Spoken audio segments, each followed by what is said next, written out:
너희가 쓴 문제에 대하여 말하면 남자가 여자를 가까이 아니함이 좋으나 음행을 피하기 위하여 남자마다 자기 아내를 두고 여자마다 자기 남편을 두라. 남편은 그 아내에 대한 의무를 다하고 아내도 그 남편에게 그렇게 할지라. 아내는 자기 몸을 주장하지 못하고 오직 그 남편이 하며 남편도 그와 같이 자기 몸을 주장하지 못하고 오직 그 아내가 하나니 서로 분방하지 말라.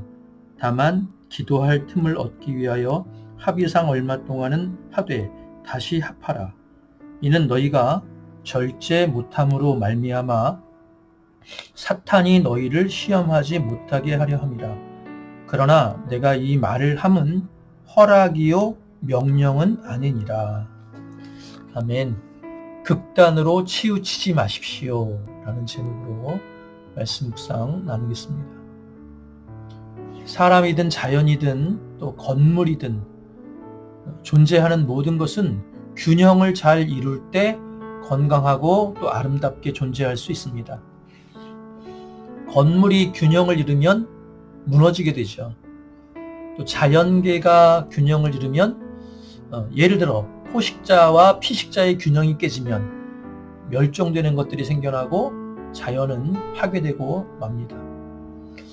우리의 몸과 마음과 생각도 마찬가지입니다. 몸의 건강이 균형을 잃으면 병들고 쓰러지죠. 마음의 균형, 평정심이 깨지면 불안과 두려움에 빠지게 됩니다. 또 생각이 지나치게 한쪽으로 치우치다 보면 균형을 잃으면 나와 다른 생각을 가진 사람들을 배척하게 되고 또 갈등하게 되고 나만 옳다는 식으로 고립된 삶을 살게 되죠. 마찬가지로 삶이 파괴되고 맙니다. 이것은요, 우리의 신앙에도 그대로 적용이 됩니다. 신앙생활에 있어서도 균형은 너무나 중요합니다. 지나치게 한쪽으로 치우치게 되면 우리의 신앙이 제대로 성장할 수 없을 뿐 아니라 자기 자신에게든 공동체에게든 여러 가지 부작용을 가져오게 되죠. 오늘 본문의 고린도 교회가 바로 그런 문제로 인해서 이 균형을 잃는 문제로 인해서 어려움을 겪고 있었습니다. 오늘 본문 1절부터 6절만 읽었는데요. 이 내용을 보면 그저 결혼이나 이혼 등의 부부 문제 또는 어떤 혼자 사느냐 같이 사느냐 이런 문제에 대한 내용으로만 표면적으로는 보입니다. 물론 그런 내용이 주를 이루긴 하지만 바울이 이런 문제에 대해서 자세하게 설명하게 된 그 배경이 중요합니다. 고린도는요, 당시 유명한 항구 도시로서 성적으로 매우 개방적인 도시였습니다.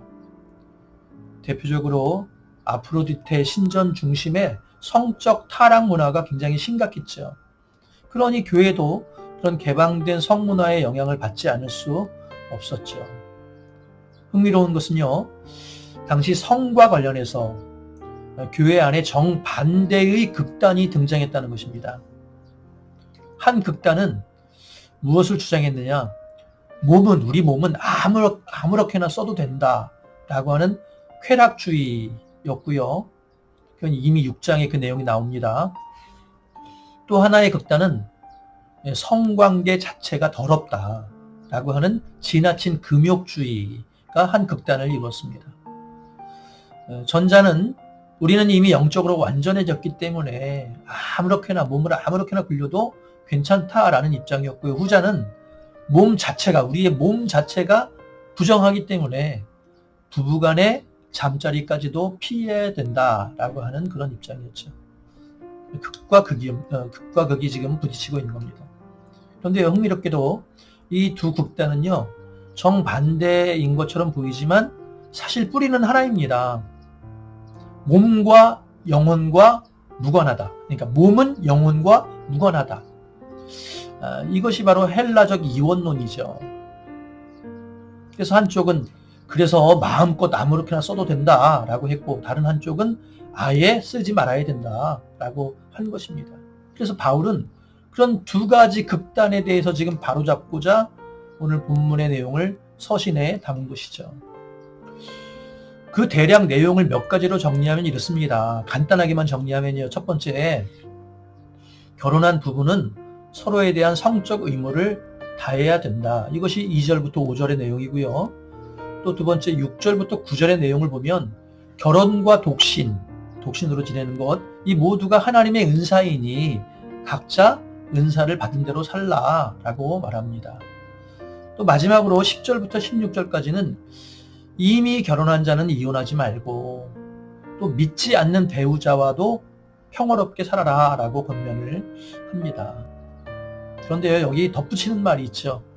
이것은 어디까지나 바울 개인의 의견이지 명령은 아니다 라고 6절과 12절에 두 번이나 반복해서 말합니다. 바울이 이렇게 말하는 의도는요, 지금 정작 말하려고 하는 것이 부부간의 성관계나 이혼 혹은 독신 등의 문제에 대한 어떤 규정을 알려주는 것이 아니라는 것이죠. 바울이 의도하는 것은 다시 말씀드리지만 너무 극단으로 한쪽으로 너무 치우치지 말고 균형 잡힌 삶, 균형 잡힌 신앙생활을 하라는 말씀입니다. 요즘 자주 듣는 표현 중에 확증 편향이라는 말이 있습니다. 자신이 이미 믿고 있는 것을 확인해주는 정보만 선택적으로 받아들이고 그것과 반대되는 정보는 무시하거나 평가절하하는 그런 심리적인 경향을 뜻하는 말이 확증 편향이라는 말이죠. 쉽게 말해서 보고 싶은 것만 보고 듣고 싶은 것만 듣는 현상을 뜻합니다. 예를 들어서 유튜브나 SNS에서 내 마음에 드는 내용의 영상을 어느 정도 반복해서 보다 보면요, 이 알고리즘이 비슷한 영상만 계속 추천을 합니다.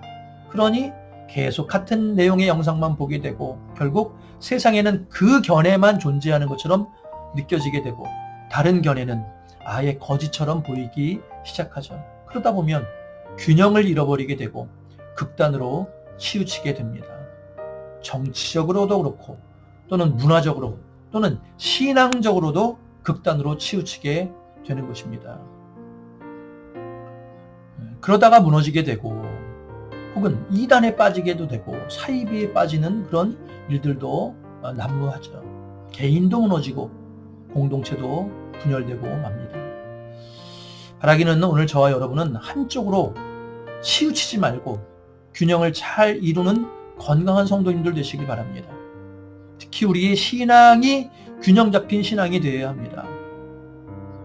그러기 위해서는 어찌하면 좋을까요? 우리의 신앙이 균형 잡힌, 흔들리지 않는, 한쪽으로 치우치지 않는 신앙이 되기 위해서는 어찌 해야 되느냐? 기준을 잘 잡아야 합니다. 기준이 명확하고 그 기준에 붙들려 있어야 합니다. 하나님을 믿는 예수 그리스도를 주로 고백하는 우리가 잡아야 할 기준은 무엇이겠습니까? 당연히 말씀이죠. 주님의 말씀, 하나님의 말씀, 성경이죠. 신명기 5장 32절에 보면요, 그런즉 너희 하나님 여호와께서 너희에게 명령하신 대로 너희는 삼가 행하여 좌로나 우로나 치우치지 말고, 또 여호수아 1장 7절에도요 오직 강하고 극히 담대하여 나의 종 모세가 내게 명령한 그 율법을 다 지켜 행하고 우로나 좌로나 치우치지 말라. 그리하면 어디로 가든지 형통할 것이다. 모세도요, 여호수아도 이스라엘 백성들을 향해서 극단으로 치우치지 말아라, 좌로나 우로나 치우치지 말아라 명령하면서요, 그 전제로 한 말이 어떤 말씀이었냐? 하나님의 말씀, 율법을 잘 지켜 행하라 라는 것이었습니다. 즉 말씀을 기준으로 살아라. 그래야 다른 것에 치우치지 않는다. 세상의 다른 말들, 자기 입장에서만 하는 치우친 말들, 혹은 하나님의 말씀을 가장한 그런 거짓된 말들까지 포함해서 그런 말들에 휘둘리지 않기 위해서는 온전한, 순전한 하나님의 말씀에 붙들려야 한다는 것이죠. 그 말씀을 잘 읽고 듣고 묵상하고 해석하고 삶에 바르게 적용해야만 흔들리지 않고 극으로 치우치지 않을 수 있습니다. 그렇습니다. 세상의 다른 것들은요, 기준이 될 수 없습니다. 다 상황에 따라 이랬다 저랬다 흔들리기 때문입니다. 세상의 논리, 세상의 말, 세상의 가치는요, 상황에 따라 이랬다 저랬다 합니다. 그렇게 흔들리니 그것이 어찌 기준이 될 수 있겠습니까? 그것을 붙들면요, 우리도 치우칠 수밖에 없는 거예요. 흔들릴 수밖에 없는 거예요. 하지만 살아계신 하나님의 말씀은 치우침이 없고 흔들리지 않는 줄 믿습니다. 진리이기 때문이죠. 그러니 그 말씀이 우리의 기준이 될 수 있습니다. 바라기는 오늘도 또 앞으로도 다른 것에 붙들려서 흔들리고 치우치는 인생이 아니라 오직 하나님의 말씀에 붙들려서 균형 잡힌 건강한 삶, 또 안정적인 신앙생활을 하는 모든 성도님들이 되시길 주님의 이름으로 축원합니다. 기도하겠습니다. 하나님, 우리의 삶이 한쪽으로 지나치게 치우치는 삶이 되지 않게 하여 주옵소서. 더불어 우리의 신앙도 극단으로 치우치지 않고 균형 잡힌 건강한 신앙생활을 할 수 있도록 인도하여 주옵소서.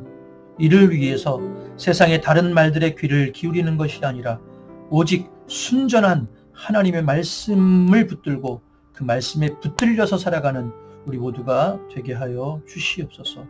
그럴 때에 균형 잡힌 건강하고 행복한 삶을 살게 될 줄 믿습니다.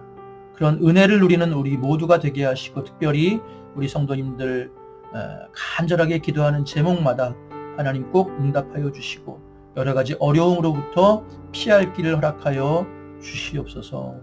오늘 하루도 승리케 하실 줄 믿으며 예수님의 이름으로 축복하며 기도드립니다. 아멘.